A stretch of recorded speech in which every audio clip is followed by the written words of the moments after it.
Hi kids, today I will teach you how to make a balancing elephant. These are the materials we need. White A4, yellow colored paper, paint, white glue, scissor, paintbrush, red paint, and black marker. I will mix these two colors to get the dark brown color. Using my hand, I will make the body of the elephant. Now, I will put the paint on my hand.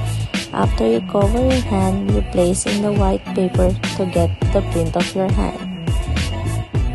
Using a black marker, I will put the eyes, tail, and the ears of the elephant.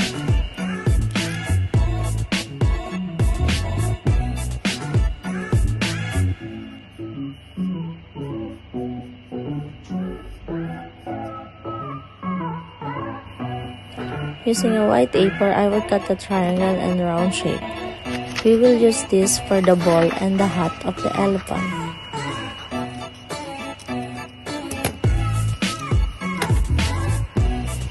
I will use the red paint to color the ball and the hat of the elephant.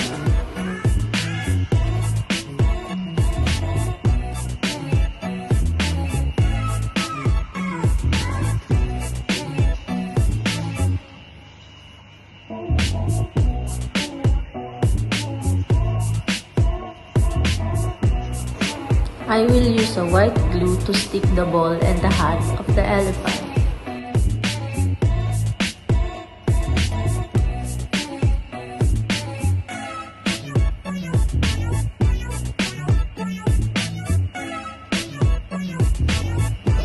Now our balancing elephant is ready. I hope you enjoy, kids.